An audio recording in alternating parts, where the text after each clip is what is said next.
Hey, does the number 7567 mean anything to you?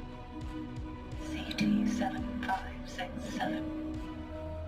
I haven't heard those digits in... Well, that's my birth number.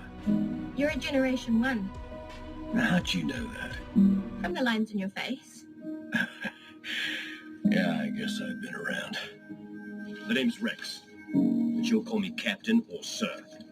Sir, yes, sir! You've known Rex a long time. When you throw caution to the wind and take chances. Where is he? Right beside me. You won't find a finer and more loyal trooper anywhere.